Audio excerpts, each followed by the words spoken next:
जैसा कि एक्सट्रैक्टेड था, सिमरन के शब्द सुनकर बूढ़े मिस्टर कपूर और ज्यादा कंफ्यूज हो गए थे। आखिर वो क्या कर रही थी?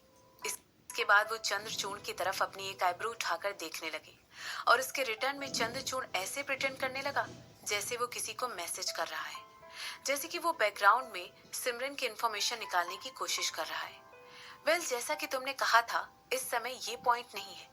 जोया ने तुरंत अपनी सिग्नेचर कोमल वाली स्माइल के साथ देखकर कहा, हम एक फैमिली हैं, तो मुझे लगता है कि अतीत को अतीत में ही छोड़ देना चाहिए। हमें इन सब चीजों के बारे में बात करना बंद कर देना चाहिए और ऋत्विक के एफर्ट को अप्रिशिएट करना चाहिए कि उसने हम सब के लिए इतना लजीज डिनर अरेंज करवाया है। अगर हम सब यही बातें करते रहेंगे तो वो वेस्ट हो जाएगा।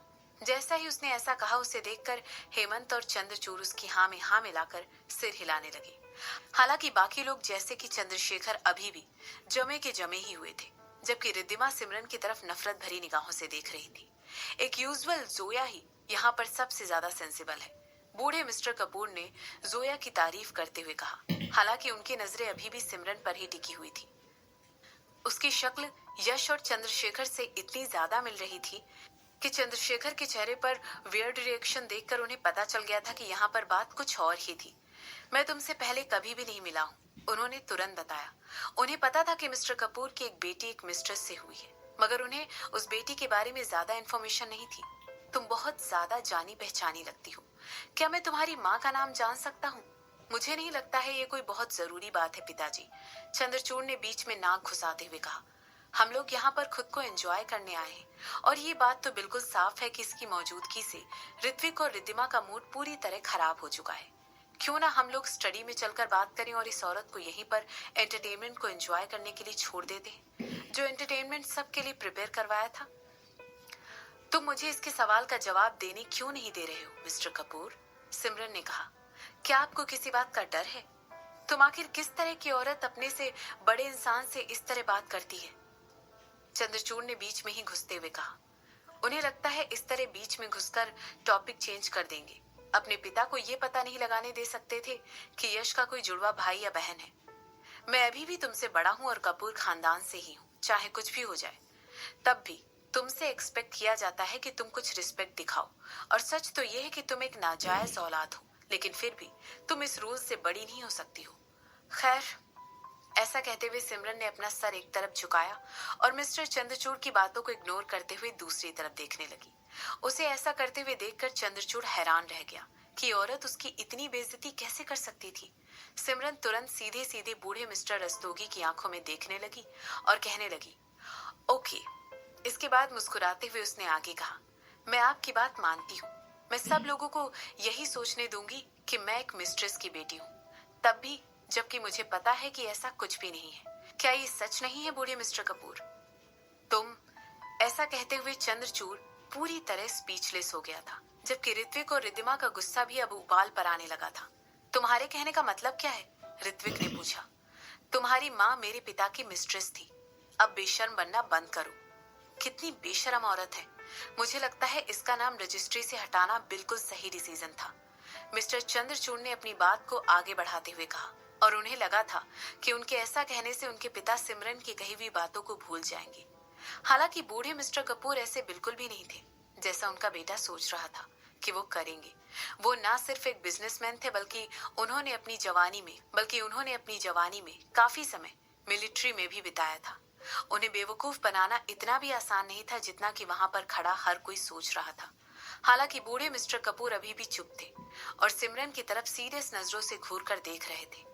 ये औरत बिल्कुल अपनी माँ की तरह ही दिखाई दे रही थी और इस बात को कोई भी झुठला नहीं सकता था। अचानक बूढ़े मिस्टर कपूर वहां खड़े खड़े कांपने लगे और उनकी नजर सीधे अपने बड़े बेटे चंद्रशेखर की तरफ गई। अभी तक चंद्रशेखर के चेहरे पर कोई भी एक्सप्रेशन दिखाई नहीं दे रहा था और वो सिर्फ और सिर्फ सिमरन के चेहरे की तरफ बड़े ब्लैंक एक्सप्रेशन के साथ देख रहा था। तो क्या बूढ़े मिस्टर कपूर वाकई में इतने ज्यादा बेवकूफ थे कि उन्हें समझ में नहीं आ रहा था कि वहां पर क्या हो रहा था? नहीं, उन्हें ऑलरेडी किसी बात का शक पहले से था। हालांकि अभी तक उन्हें इस बात को कंफर्म करने का कोई मौका ही नहीं मिला था। मुझे लगता है कि ये डिनर पार्टी कब की ओर हो चुकी है, सिमरन ने मुस्कुराते हुए कहा। इसके बाद उसने बूढ़े मिस्टर कपूर की तरफ देखा और तुरंत अपनी नजरें चंद्रचूड़ की तरफ कर ली और फिर जोया की तरफ। मेरा मतलब है, क्या आप लोगों को मेरा पॉइंट समझ में आया? मुझे लगता है आप लोग वाकई में बहुत ज्यादा बेवकूफ हैं, या फिर आखिर एक औरत आप लोगों को इतने सालों तक मैनिपुलेट कैसे कर पाए? तो मैं इस बात की पुष्टि करना चाहती हूँ कि अब आप इन सारी चीजों को जान जाएं, वरना मुझे आप लोगों को ये सारी चीजें खुद ही फीड करके बतानी पड़ेंगी। तुम्हारे कहने का मतलब क्या है? बूढ़े मिस्टर कपूर ने पूछा, और सीधे अपने हाथ से इस तरह इशारा किया जैसे कि वो चंद्रचूड़ को बीच में आने से मना कर रहे हो, उसे इस मामले में टांग अड़ाने के लिए मना कर रहे हो। इन सब बातों से तुम्हारा क्या मतलब है? इस बार जोया की बारी थी। उसकी आंखें ऑलरेडी आंसुओं से भर चुकी थी और वो सिमरन की तरफ घूर कर देख रही थी। क्या तुम्हारे कहने का मतलब ये है कि इतने सालों से वो मैं हूं जो इन सब लोगों को मैनिपुलेट करती आई हूं? बूढ़े आदमी। सिमरन ने जानबूझकर एक चुप्पी ली, और उसे ऐसा लगा जैसे कि उसे और वाइन की जरूरत है। इसीलिए उसने अटेंडेंट को इशारा करके अपने ग्लास में और ज्यादा वाइन ऐड करने के लिए कहा। अब मैं तुमसे ये पूछना चाहती हूँ, तुमने जोया को क्यों अडॉप्ट किया था? तुम्हें ऑलरेडी तुम्हारे सवाल का जवाब पता है, तो फिर तुम इसका जवाब हमसे क्यों पूछ रही हो? बूढ़े मिस्टर कपूर ने जवाब दिया। आखिर वो इन सब चीजों के बारे में अभी भी कैसे कंफ्यूज थे? उनके पास ऑलरेडी कुछ अनजान संस्था जिनकी वजह से उन्हें शक था कि कुछ ना कुछ चालें तो उनके घर में जरूर चल रही हैं। सिमरन से लेकर यश तक और फिर चंद्रशेखर के एक्सीडेंट तक उन्हें इन सब चीजों के बीच में कोई ना कोई कनेक्शन नजर आ रहा था। ऑफ कोर्स उन्होंने कभी भी इस बारे में सोचा नहीं था कि चंद्रशेखर के खिलाफ उनका दूसरा बेटा चंद्रचूड़ ही साजिश कर सकता है। आखिरकार वो जिस चंद्रशेखर की जोया के साथ शादी होने के बाद डिप्रेस हो जाने से फायदा होने वाला था, और जब वो डिप्रेस हो जाता तो उसे कपूर खानदान के वारिस के नाम पर से हटा दिया जाता, और इन सब चीजों का फायदा अल्टीमेटली चंद्रचूड़ को ही तो पहुंचता। ऐसा कहते हुए सिमरन ने अपना सर हिलाया और अपने एक अटेंडेंट से बूढ़े मिस्टर कपूर को एक फोल्डर देने के लिए कहा। इसके बाद उसने जोया की तरफ देखा, जिसकी आंखें इस समय शैतानी से चमक रही थी। देखिए, इससे क्या ये बूढ़ा आदमी आपको जाना पहचाना नहीं लग रहा है? चंद्रचूड़ और जोया ने भी उस फाइल की तरफ देखने की कोशिश की, और क्योंकि बूढ़े मिस्टर कपूर का उसे छुपाने का कोई इंटेंशन नहीं था, इसीलिए वो दोनों देख पा रहे थे कि उसमें एक बूढ़े आदमी के पहाड़ों पर फिशिंग करते हुए एक बहुत ही साफ पिक्चर रखी हुई थी। बल्कि बूढ़े मिस्टर कपूर की तरह उनके बाल भी सफेद थे और उनका चेहरा भी झुर्रियों से भरा हुआ था। जब बूढ़े मिस्टर कपूर ने उस तस्वीर को देखा, उनकी आंखें तुरंत सरप्राइज में बाहर आ गई। क्या ये? उन्होंने तुरंत अपनी आंखों से उस तस्वीर को एग्जामिन किया और उस आदमी के लोहे के पैरों की तरफ देखने लगा। इमेजिन करिए, एक अपाहिज, और वो भी बिना पैसों के, छोटी सी पेंशन और छोटे छोटे बच्चे जिनका लालन पालन करना है। क्या आप भी यही सेम चीज नहीं करते? सिमरन ने पूछा। तुम क्या कहने की कोशिश कर रही हो? जोया वो पहली इंसान थी जिसने इस बात को सुनकर रिएक्ट किया था और बूढ़े मिस्टर कपूर के हाथ से उस तस्वीर को खींच लिया था। तुम एक मरे हुए आदमी को इस मामले में क्यों घसीट रही हो? तुम ये मेरी फैमिली के साथ क्यों कर रही हो? ऐसा कहते हुए जोया की आंखों से आंसू बहते हुए उसके गालों पर होते हुए नीचे गिर गए और वो सिमरन की तरफ चलकर जाने लगी। हालांकि सिमरन के बॉडीगार्ड्स ने तुरंत उसे अपनी बॉस के पास जाने से रोक दिया। तुम यहाँ पर क्या कर रही हो सिमरन? तुम मेरी फैमिली में अफरा तफरी मचाने के लिए क्यों आई हो? रिद्धिमा भी उठकर खड़ी हो गई। हालांकि उसे कुछ भी समझ में नहीं आ रहा था, लेकिन वो सिमरन को और ज्यादा बुरा दिखाने के लिए जितनी की वो अभी दिख रही थी, उससे भी ज्यादा वो जरा भी हिचकिचा नहीं सकती थी।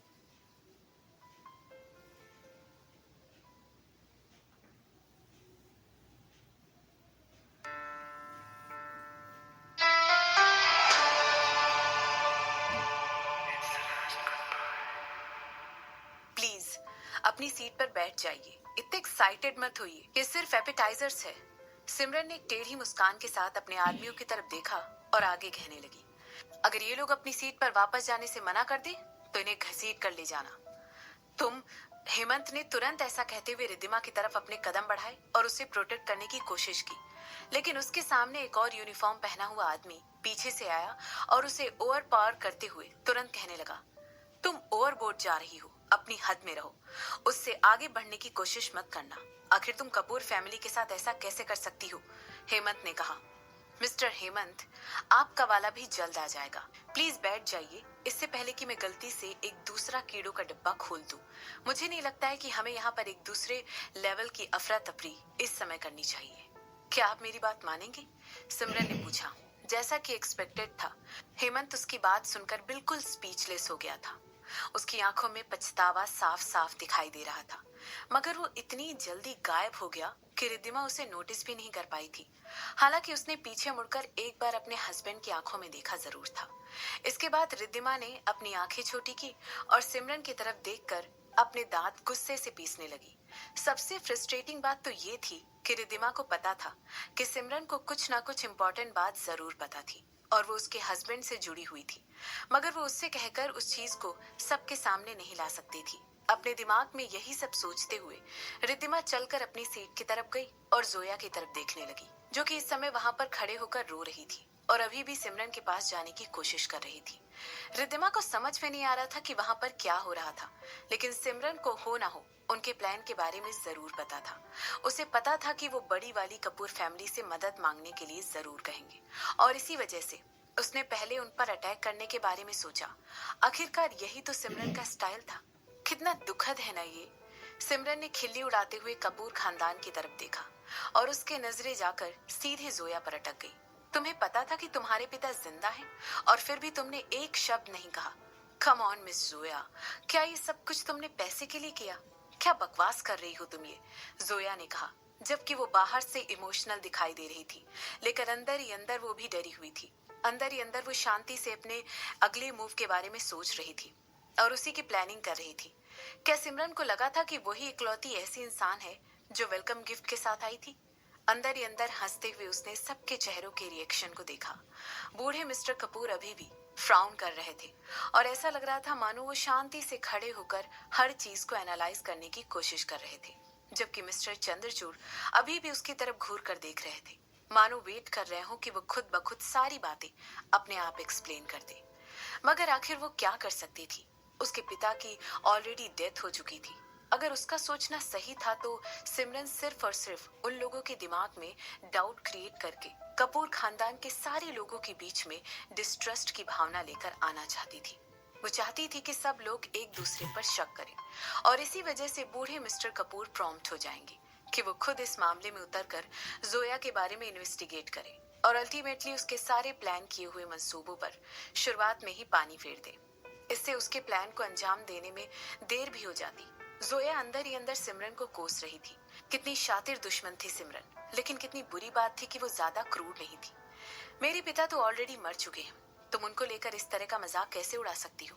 कम ऑन मिस जोया, तो क्या आपके कहने का मतलब ये है कि कपूर खानदान की दौलत इतनी भी ज्यादा नहीं है जिसकी वजह से आपकी हार्ट बीट इतनी ज्यादा फास्ट हो गई है?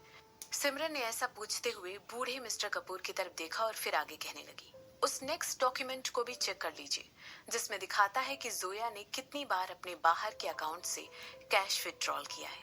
और अब वो ऐसा क्यों करेगी जब तक कि वो किसी जरूरतमंद आदमी को पैसे ना दे रही हो या किसी ऐसे इंसान को जिसका उधार उसे चुकता करना हो। एक बीमार और बूढ़े होने वाले पिता। एग्जाम्पल के तौर पर, क्या मैं सही हूँ मिस जोया? ये सब सच नहीं है। जोया ने तुरंत सिमरन की बात को खारिज करते हुए कहा।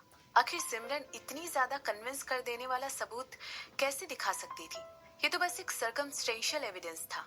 ऐसा कोई रास्ता नहीं था जिसकी वजह से वो बूढ़े मिस्टर कपूर को इस बकवास पर विश्वास करने से रोक सकती थी। पिताजी, ये सब कुछ सही नहीं है, मुझे पता है। बूढ़े मिस्टर कपूर ने ऐसा कहते हुए बहुत गुस्से के साथ सिमरन की तरफ घूर कर देखा और कहने लगे, मैंने उसे हॉस्पिटल में मरते हुए देखा था। ऐसा कोई रास्ता नहीं है जिसकी वजह से वो अभी भी जिंदा हो। अब ये आपके ऊपर है कि आप मेरी बात पर विश्वास करें या ना करें, जैसा कि वो इस बात को एक्सपेक्ट कर रही थी। मगर याद रखिएगा, मैं तब तक नहीं रखूंगी जब तक मैं उन सारे लोगों को बर्बाद ना कर दूं जिन लोगों ने मेरी फैमिली को बर्बाद किया था। अब उसने शेर की गुफा में पैर रख दिया था तो वो जोया की तरफ से किसी भी पल एक काउंटर अटैक का वेट कर रही थी। मैं अपने टाइम लूंगी। मुझे पूरा विश्वास है कि तुम सब यहाँ पर आओगे और जल्द ही मेरी बातों पर यकीन करोगे। मुझे इन सारी बातों का कोई मतलब समझ में नहीं आ रहा है। बूढ़े मिस्टर कपूर ने कहा, क्या तुम मेरी फैमिली को बर्बाद करने की कोशिश कर रही हो? क्या तुम भी एक कपूर नहीं हो? तुम मेरे चंद्रशेखर की बेटी हो। तुम्हें क्या हुआ है? तुम अपनी ही फैमिली के साथ धोखा कैसे कर सकती हो? बूढ़े मिस्टर कपूर ने पूछा।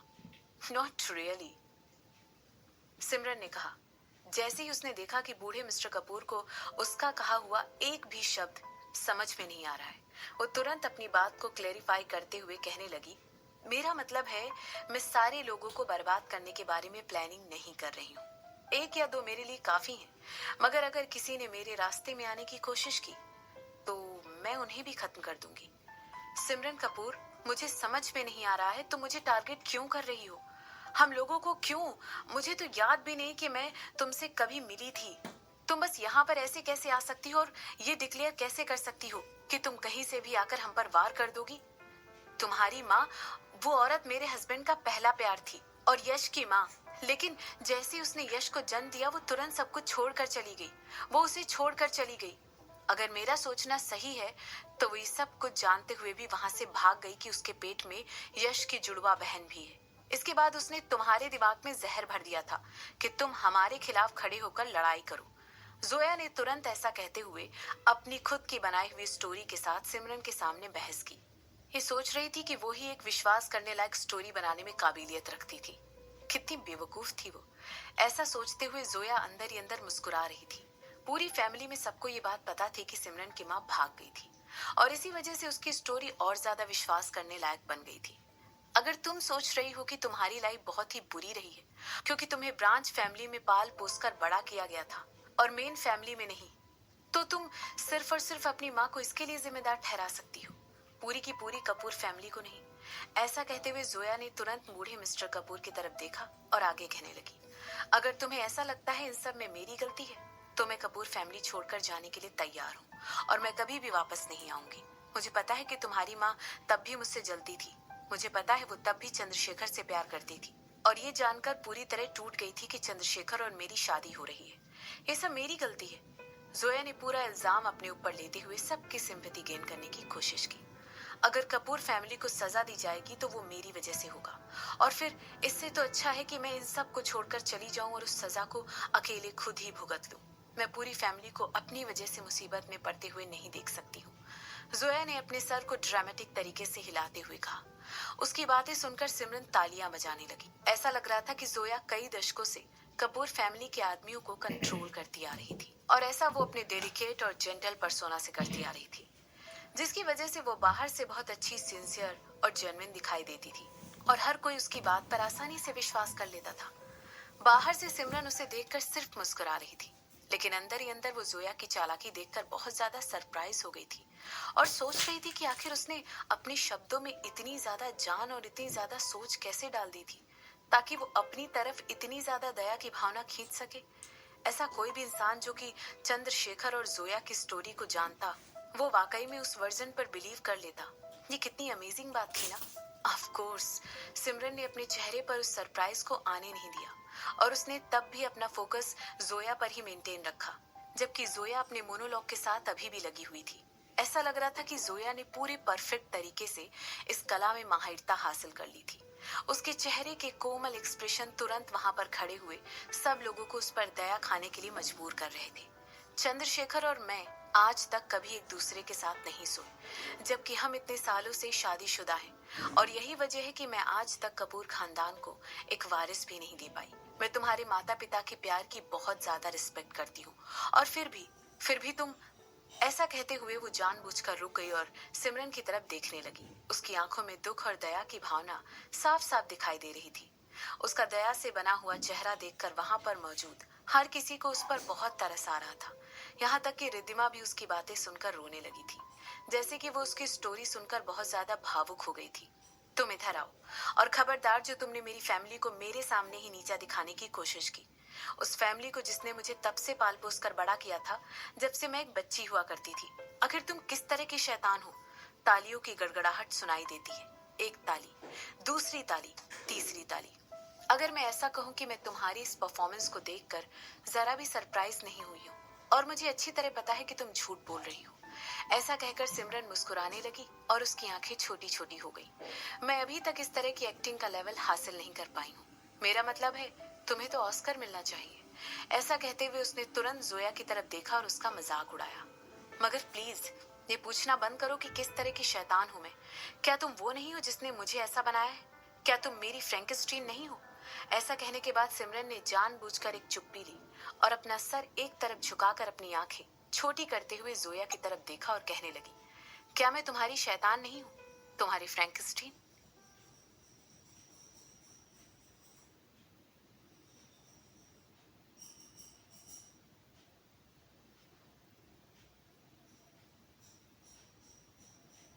सिमरन पागल है। यही वो पहली चीज थी जो जोया के दिमाग में इस समय घूम रही थी, खासकर तब जब उसने सिमरन को बोलते हुए सुना था। लेकिन दुख की बात तो ये थी कि वो इतनी भी ज्यादा पागल नहीं थी। इससे पहले कि जोया कुछ कह पाती, सिमरन के चेहरे से वो स्माइल गायब हो चुकी थी। तुम्हें पता है, तुम्हारी स्टोरी का यहाँ पर कोई चांस ही नहीं बनता है। ऐसा कहते हुए सिमरन ने अपने सामने रखे हुए नूडल्स और मंचूरियन बॉल्स खाने शुरू कर दिए, जो कि शशांक ने उसके लिए बनाई थी। जब उसने महसूस किया कि हर कोई उसकी तरफ देख रहा था, तो खाने की खुशबू और उसके स्वाद का मजा लेने लगी। जैसा कि एक्सपेक्टेड था, उसके हस्बैंड की कुकिंग तो सबसे बेस्ट थी। पहले तुमने कहा मेरी माँ मेरी जुड़वा भाई को जन्म देते ही वहां से भाग गई। क्या तुम्हें लगता है कि एक प्रेग्नेंट औरत जो कि अभी भी लेबर में हो, वो उस कंट्री को छोड़कर अपने आप उदयपुर तक चली आएगी? क्या तुम्हें लगता है कि वो कोई सुपर ह्यूमन या कोई सुपर वुमेन थी?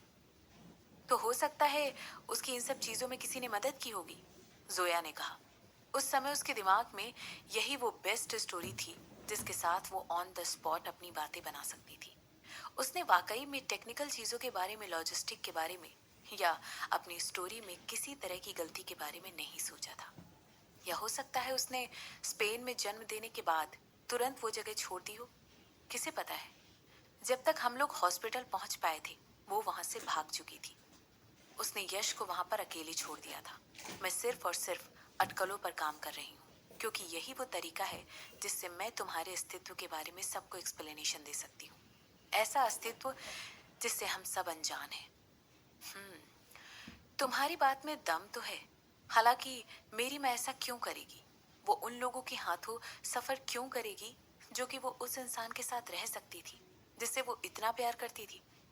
तुम्हें ऐसा क्यों लगता है कि वो अपने अभी अभी जन्म लिए हुए बच्चे को छोड़कर और उस इंसान को छोड़कर चली जाएगी जिससे वो इतना प्यार करती थी? सिमरन ने पूछा। मुझे ये सब कैसे पता?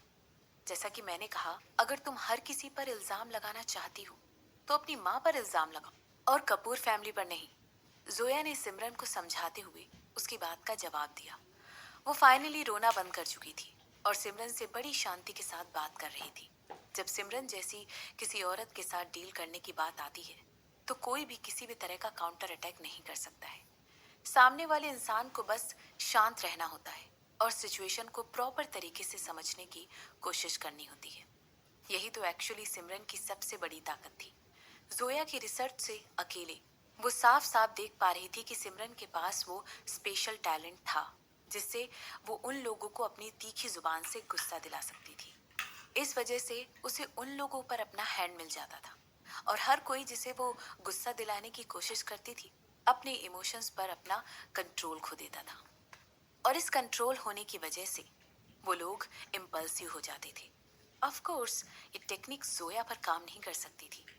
क्या सिमरन की ये चालाक स्ट्रेटेजी वाकई में इतने सालों से इतना एक्सपीरियंस ले चुकी थी जिसकी वजह से वो इतने लोगों को मैनिपुलेट कर पाई थी?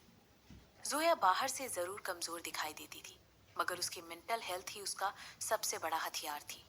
उसके पास ऐसे समय पर शांत रहने का हुनर था और यही वो चीज है जिसकी वजह से उसे सिमरन जैसे ताकतवर दुश्मन पर भी हावी होने का मौका मिलता था। उसे जीतने की ताकत मिलती थी।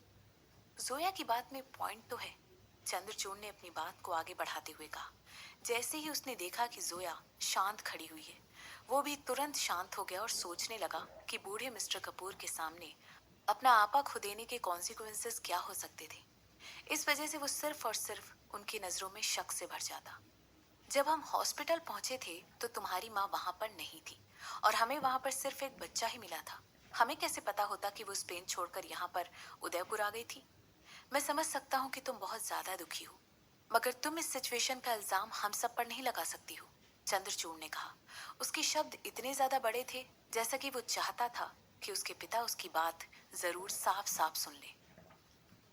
अगर तुम हमारे साथ स्पेन चलना चाहती हो तो हम तुम्हें खुशी खुशी एक्सेप्ट कर लेंगे और तुम्हें वो सारी चीजें देंगे जो तुम डिजर्व करती हो। हालांकि तुम ऐसे ही नहीं कह सकती हो कि हम तुम्हारे दुश्मन हैं।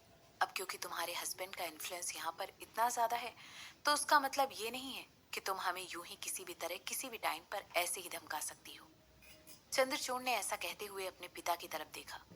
ऊपर ऊपर से अपने पिता की तरफ देखकर उनके रिएक्शन को देखकर उनकी हालत का जायजा लेना चाहता था, मगर उसे ये बात अच्छी तरह पता थी कि वो ऐसा करने में पूरी तरह नाकाम था, क्योंकि उसके पिता के एक्सप्रेशन पूरी तरह कठोर दिखाई दे रहे थे और उनके चेहरे पर कोई खास रिएक्शन नहीं दिखाई दे रहा था। जैसे ही चंद्रचूड़ ने अपनी बात कही, सब लोगों ने उसकी हाँ में हाँ मिलाई और सिर हिलाने लगे। इन सब में ऋत्विक और रिद्धिमा, यहाँ तक कि हेमंत भी शामिल थे। अभी के लिए उन्हें अच्छी तरह पता था कि वहां पर क्या हो रहा था, और वो लोग सच जानकर काफी ज्यादा सरप्राइज दिखाई दे रहे थे।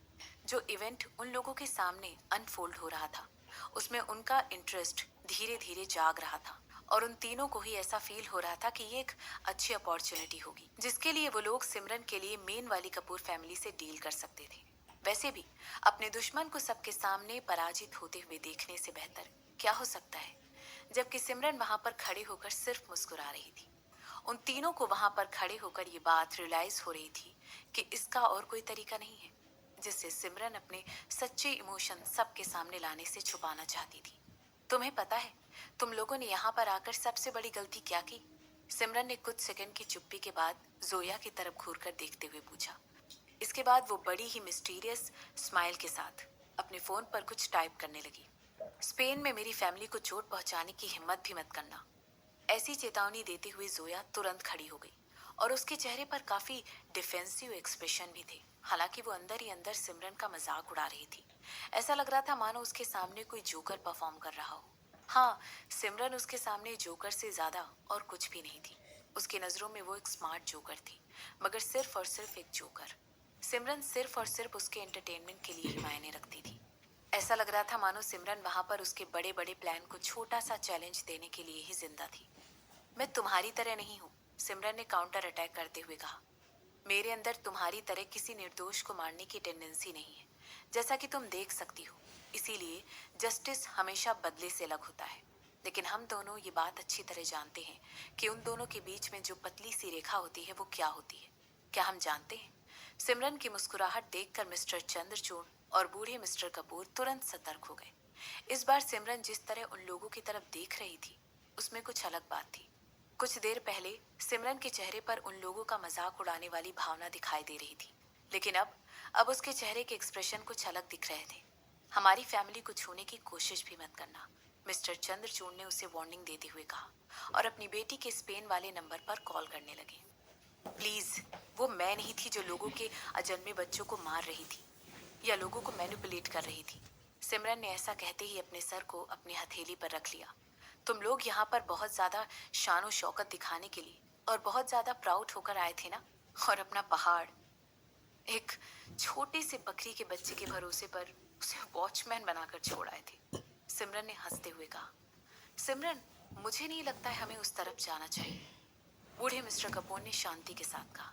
यहीं रुक जाओ, हम इस बारे में बात करेंगे। अगर तुम्हें ऐसा लगता है कि तुम्हारे साथ नाइंसाफी हुई है, तो हम तुम्हें इसका पूरा खामियाजा देंगे। तुम्हें बदला लेने की कोई जरूरत नहीं है। अंत में फिर हम दोनों पार्टीज का बहुत नुकसान होगा। मैं बेचारी हूँ, सिमरन ने कहा। मैंने फिलहाल के लिए आप लोगों के लिए यही गिफ्ट तैयार करके रखा। मुझे पता था आप लोग मेरे शहर आने वाले हैं। इसे हाउस वार्मिंग कहते हैं। ऐसा कहते हुए उसने अपने आदमियों से उन सब लोगों के लिए जो गिफ्ट उसने तैयार करके रखे थे वो लाने के लिए कहा। इन सारी एंटीक चीजों को खास आप लोगों के लिए चुना गया है, ताकि ये आप लोगों के लिए और ज्यादा लक लेकर आए। हालांकि उनमें से कोई भी अपनी जगह से हिलकर अपने गिफ्ट को खोलने के लिए तैयार नहीं था। हालांकि उनमें से कोई भी अपनी जगह से हिलकर अपने गिफ्ट को खोलने के लिए तैयार नहीं था। हालांकि सिमरन ने ये सब कुछ पहले से ही एंटिसिपेट कर लिया था, मगर जो उसने एंटिसिपेट नहीं किया था वो था उसका प्लान, जो कि जोया ने बहुत पहले ही देख लिया था। सिमरन के चेहरे की स्माइल तुरंत हवा हो गई थी जब उसने अपने फोन पर आए हुए टेक्स्ट मैसेज को पढ़ा। इसके बाद उसने जोया की तरफ देखा और उसे एक प्रोवोक कर देने वाली स्माइल दी और कहने लगी, मैं आप लोगों की खदानों को उड़ा देना चाहती थी। उसने डिक्लेयर करते हुए सबके सामने ये बात कही थी, लेकिन क्योंकि आप लोगों को कपूर फैमिली का पैसा चाहिए, तो मैं उन सब चीजों को उनसे वापस ले रही हूँ।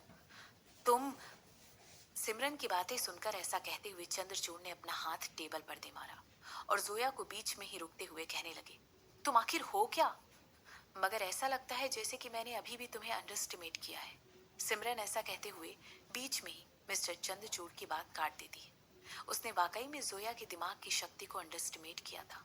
और उसके इतने सूझबूझ वाले तरीकों से डील करने की समझ को भी। अच्छा काउंटर था। ऑफ कोर्स जोया के अलावा सिमरन की बातों को और कोई समझ नहीं पाया था। सिमरन धीरे से अपनी सीट से उठी और सीधे जोया की नजरों में देखने लगी। उसका पहले वाला प्लान फेल हो चुका था। उसका भी छाया हुआ जाल सक्सेसफुल करने के लिए उसे अपने ओरिजिनल प्लान को बदलना पड़ा।